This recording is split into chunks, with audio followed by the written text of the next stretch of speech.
அன்பர்களுக்கு காலை வணக்கம். பெங்களூரு நகரத்தில் 2-3 நாளைக்கு முன்னாடி ஒரு சம்பவம். ஜிடி வேர்ல்ட் மால் அப்படின்னு ஒரு பெரிய ஷாப்பிங் மால் அது. அந்த மாலுக்கு ஒரு இளைஞன், அவருடைய தந்தை கிராமத்தில் இருக்கிறவர், விவசாயி. இந்த இளைஞன் படித்தவன் தான். அவங்க அப்பாவை படம் பார்க்கலாம், அந்த ஷாப்பிங் மாலில் ஏதோ தியேட்டர் இருக்குது போல், அது பார்க்கலான்னு சொல்லி கூட்டிகிட்டு வந்திருக்காப்புல. அந்த விவசாயி கர்நாடகத்தில் பார்த்திங்கன்னா உள் மாவட்டங்களில் வேட்டியை கொஞ்சம் ஒரு மாதிரி மடித்து கட்டியிருப்பாங்க. அந்த கட்டின விதம் கொஞ்சம் வித்தியாசமாக தான் இருக்கும். அந்த மாதிரி மடித்து கட்டிட்டு வந்திருக்காரு. தலையில் தலைப்பாக. அந்த மால்குள்ளே நுழையும் போது அங்கே காவலாளி தடுத்து நிறுத்திட்டாப்புல, செக்யூரிட்டி. இந்த ட்ரெஸ்ஸோடலாம் நீங்கள் உள்ளே போகக்கூடாது அப்படின்னு சொல்லிட்டாங்க. சொல்லி அவரை வெளில அனுப்பிட்டாங்க. அந்த பையன் எவ்வளோ கேட்டு பார்த்துருக்காரு, ஆனால் முடியல. அதெல்லாமே அந்த பையன் வீடியோ எடுத்துகிட்டு அதை சமூக வலைத்தளங்களில் போட்டாப்புல. போட்டவுடனே அந்த மாலுக்கு நிறைய இடத்துலேருந்து கண்டனங்கள். அது எப்படி கர்நாடக மாநிலத்தினுடைய ஒரு பாரம்பரியமான உடை அது. அந்த உடை அணிஞ்சிக்கிட்டு அந்த மாலுக்குள்ளே எப்படி நீ விட மாட்ட அப்படின்னு சொல்லி நிறைய பேர் எதிர்ப்பு. சில கன்னட அமைப்புகள்லாம் வேட்டியும் கட்டிக்கிட்டு, வேட்டியை மடித்து கட்டிக்கிட்டே கூட அந்த மாலுக்குள்ளே போயிட்டு கோஷெல்லாம் போட்டுட்டு வெளியில் வந்தாங்க. இப்போது நேற்று நியூஸ் பார்த்திங்கன்னா அந்த மால் மூடி வச்சுருக்காங்க. தற்காலிகமாக நிரந்தரமாக எனக்கு தெரியல, மூடி வச்சுருக்காங்க. அந்த மாதிரி ஒரு செய்தி 2-3 நாளைக்கு முன்னாடி. இதில் பார்த்திங்கன்னா இது அடிக்கடி நடக்கிற ஒரு விஷயமாக தான் இருக்குது. நம்ம ஊரில் கடை வைக்கிறாங்க. நம்ம ஊர் உடைய அணிஞ்சிக்கிட்டு தான் போகிறோம். நீ இந்த ட்ரெஸ்ஸு போட்டுக்கிட்டு உள்ளே வரக்கூடாது, வேட்டி கட்டினா நீ உள்ளே வரக்கூடாது. ஏன் வேட்டி அவ்வளோ கேவலமான ஒரு உடையா? நீ பேண்ட்டு போடணும், கோட்டு போட்டு தான் உள்ளே வரணும் அப்படின்னா அது ஏன் எங்கள் ஊரில் கடை வைக்கிறேன்றது தான் கேட்க தோணுது. அந்த விவசாயி அவர் இறங்கி நிலத்தில் வேலை பண்ணால் தான் நமக்கு சாப்பாடு. அவருக்குரிய மரியாதையை நம்ம கொடுக்கணுமா இல்லையா?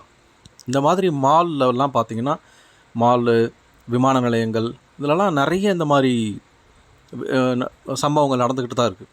உடையை பார்த்து ஒருத்தரை மதிப்பிடுறது, ஆளை பார்த்து ஒருத்தரை மதிப்பிடுறது.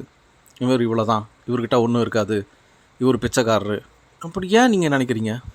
எப்போவுமே உடையை பார்த்து எதையுமே நினைக்கக்கூடாது.